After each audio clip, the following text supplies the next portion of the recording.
अनिल जी मेरे साथ हैं। अनिल जी, आपने इनके पूरे आरोप सुने, इन्होंने अपने आधार भी यहाँ पर गिनाए हैं। आपको लगता है कि जो निर्वाचन आयोग के द्वारा कांग्रेस ने आरोप लगाए हैं और जिस तरह से बीजेपी का एक बी टीम के तौर पर प्रोजेक्ट करने की कोशिश की जा रही है, इसमें कितना दम है?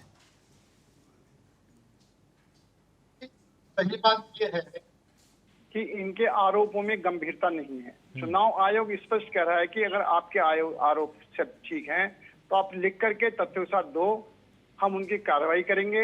अगर वो सही पाए गए तो उसको ठीक करेंगे। अगर आपके आरोप ठीक हैं तो आपको लिख के देने में क्या दिक्कत है? पहली बात ये है। दूसरी बात यह है कि जब ये चुनाव आयोग ही गलत है, चुनाव आयोग पर क्वेश्चन उठा रहे हैं, चुनाव आयोग पर संशय कर रहे हैं, तो कर्नाटक में इनकी सरकार है, वो भी इसी चुनाव आयोग ने चुनाव कराए हैं, तो वो भी फर्जी है क्या? दूसरी बात, हिमाचल में इनकी सरकार है, वो भी फर्जी है क्या? तेलंगाना में इनकी सरकार है, वो भी फर्जी है क्या? ये खुद राहुल गांधी सांसद बने हैं, इसी चुनाव आयोग ने बनाए, वो भी फर्जी है क्या?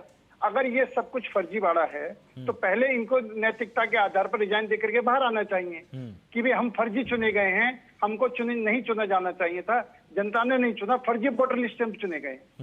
आप अगर इसको फर्जी वोटर लिस्ट कहते हो तो कम से कम आप इसी फर्जी लिस्ट की वोटर लिस्ट के आधार पर आप जीत करके आए हुए हो।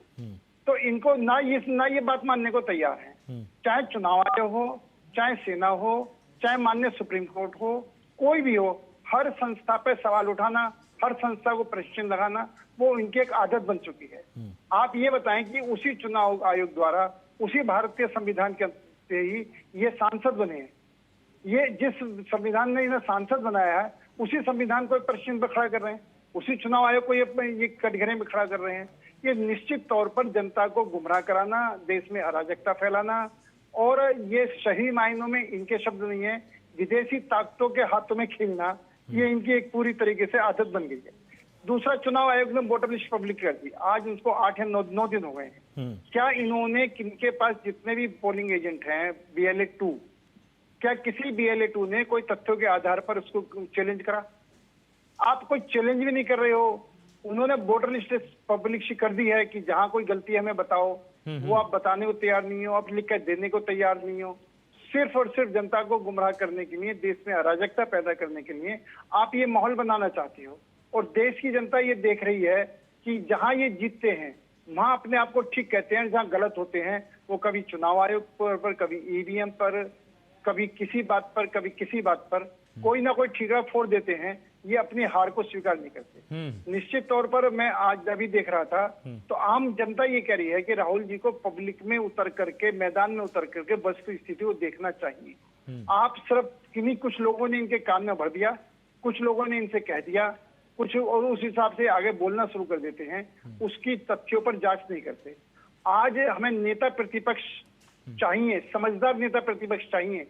हमको कहना नहीं चाहिए जिस तरह का उनका आचरण है, उस तरह के एक आचरण से जनता पर, नेता प्रतिपक्ष पर विश्वास घटता जा रहा है। जनता नेता प्रतिपक्ष जिस तरह का चाहती है कि वो देश के हित में मुद्दों को उठाएगा, देश जनता के हित में मुद्दों को उठाएंगे और उसमें सरकार को कहीं ना कहीं घेरेंगे, लेकिन ये देश हित के नहीं सोच रहे हैं। ये सिर्फ और सिर्फ अराजकता फैलाना, देश को गुमराह करना, वातावरण खराब करना, और उस पर ये लगे हुए हैं। और इसका पास, इनके पास कोई जवाब नहीं है।